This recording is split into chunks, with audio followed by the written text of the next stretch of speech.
Hey guys, welcome to Outlaw Edge. So it's been a while since I did a video. I did the evolution tool video the other day, and then Heidi just loaded that today. And then I'll probably put this video up maybe tomorrow, whatever. Been super busy, absolutely wiped out. Just spent 3 days working our asses off at a swap meet, all sunburned and tired, but still need to get in the shop and get some stuff done. So that's what I'm doing today. And the other day we got Heidi's Jeep running. It gave us some problems after Honest Peyton's Speed Shop left, and Pachuco and Chad and everybody was here helping me bust ass on this thing. It needs to be reprogrammed so that the VIN numbers or whatever are in the computer, and it needs, I'll have to reprogram the keys. So I'm gonna put some coolant in that thing, push it outside, work on it next couple days.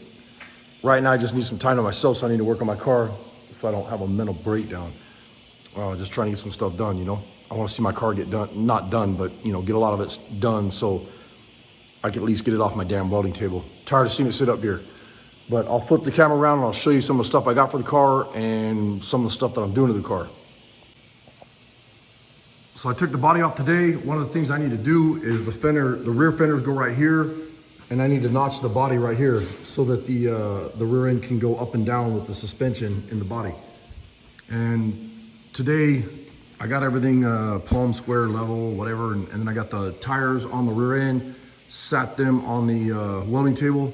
Aaron was here to help me do that, which is nice. And then I'm working on getting the frame built over the top of the rear end right now.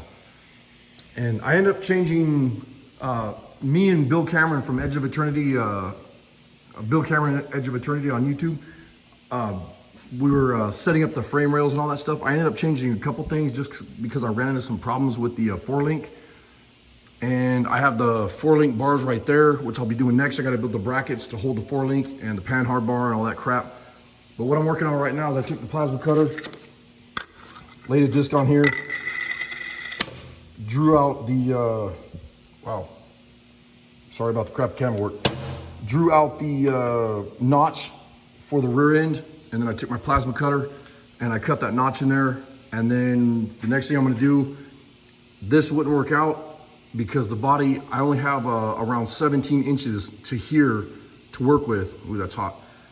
So I ended up notching this so that the rear end can go up and down, whatever, with the airbags. And then I want to actually take this one here and recut it, drop it down 1.5 inches, 2 inches, whatever I got to do, so that this total length from here to here, or the total height, I'm sorry, the total height from here to here will be like 16 inches. And in turn, if I can open this tape measure, that'll give me just what I need so that the frame isn't poking out of the top of the body, in other words. Because we changed the wheelbase a couple times and I finally got it where I want it. And after I get that cut out, the frame welded up and whatever, I'll get this cut out and sit the body on top because I want to start getting the floors on this thing. If I can get the floors done, I can get the body sat on here, I can get the motor and transmission sat in here. And then the other thing, I'll show you what I got. I'm really excited about. I had a good friend of mine come up to the swap meet the other day and gave me something for the car, for the windshield. I'll go ahead and set up a tripod and I'll show you what I got. Man, that thing's all crooked.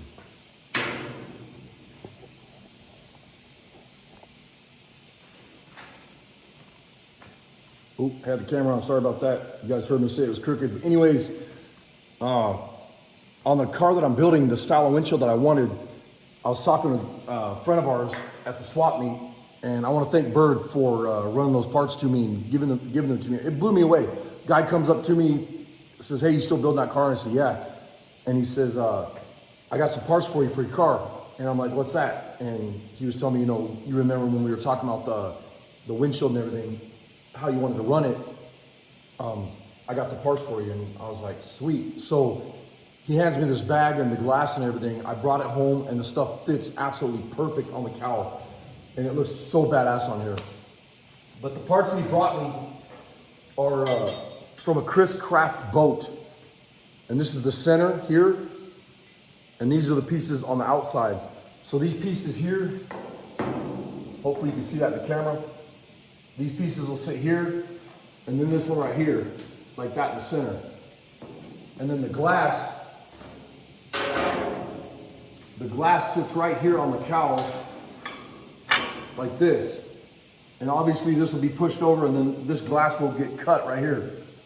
So it'll have that really neat 40s, 50s, 30s, whatever you want to call it, style of the Italian style coach built cars, you know? And the way it sits on the cowl is awesome. Obviously I'm not going to use this glass. This is the glass, it's like the tempered or whatever. So if it gets like a little, you know, a rock or whatever, it'll just shatter in your face. You don't want that. I want to put safety glass in it. This is 1/4 inch. But what I'll do is I'll have my buddy build some, I'll build the templates for him for both sides.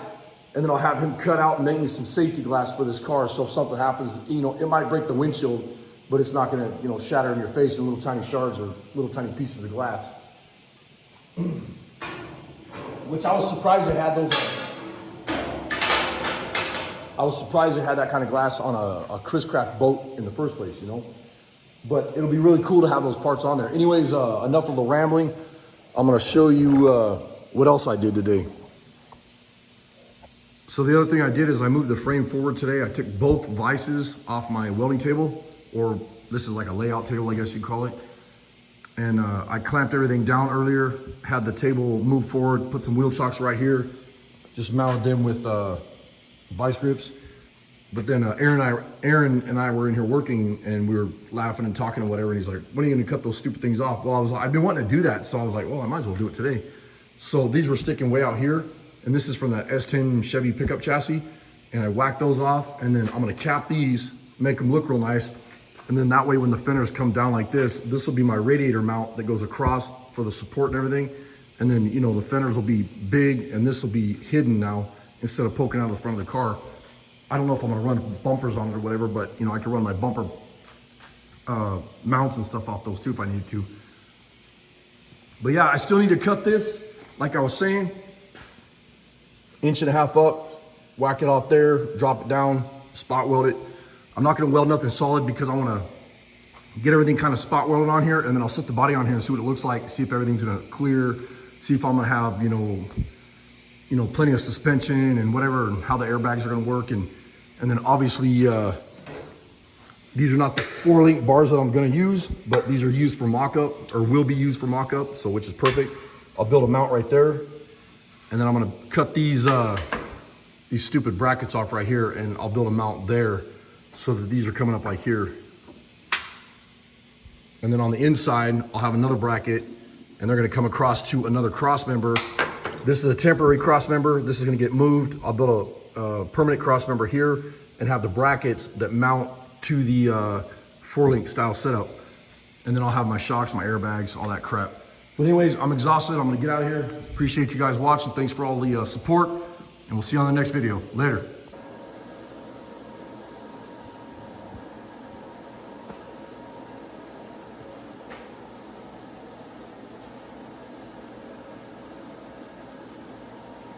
So all I'm doing right now is I'm just spot welding the brackets on there, or not the brackets, but the angles on there. I don't have anything lined up or square or plumb or nothing like that. I'm gonna run the lasers on here. I'll get my lasers all set up tomorrow morning right now all I'm doing is building all the pieces, getting them ground down, getting them to fit right. And then, like I said, tomorrow I'll set up all the lasers and crap and string lines and all that junk and make sure everything's level and plumb and whatever, and then go ahead and weld this solid. But I'm gonna spot weld some of these on here and get them set up for tomorrow.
So right now from the table to the top of the frame rail is 17 inches. I was looking for 16 to maybe 17 and a half, somewhere in there. It's gonna be tight.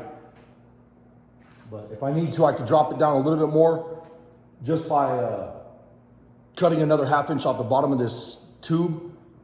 But I might get everything spot welded together where I want it, sit the body on it and see how it fits first. You know, as long as I have plenty of clearance where that frame's not hitting the body, I'll be okay. And I can also move the body up or down, you know, 3/4 of an inch, 1 inch, whatever. You know, front, rear, whatever, and I can adjust the fenders where I want them. I mean, that's the cool part about when you're building something like this, you can kind of just go for it, you know. But I'll move the camera over here so you can kind of see what I'm doing. So I did my notch here so that the rear end can come up into there. And I know somebody's gonna be like, oh, that's gonna be really weak. I've done this a million times and it's extremely strong when it's done. I'll gusset the hell out of this whole frame, but I'm gonna have a tube or something that will come up like this, go over the rear end and drop down and catch this other one. And I'll have one in the rear like this, and then one in the front over here. And the one in the front will actually have a driveline loop that goes up to the transmission. So if you lose a driveline, you're not gonna rip your floorboard out of your car if you're doing, you know, if you're doing burnouts or doing something stupid, which this car I won't be doing, but you know, it's just a little bit safer. The driveline won't drop down and hit the ground, in other words. It'll stay inside that loop. This piece here is just like this, but it goes on this side. But what I'm doing right now is I'm using my angle that I cut on here. And I just used a 2x6 board. You can see that right there. And I cut, you know, I mocked it up with wood and then cut it out on metal. And then what I'm doing right now is I'm just making sure that I have my full notch going all the way over the rear end. And it's working out excellent. Awesome. See you on the next one later.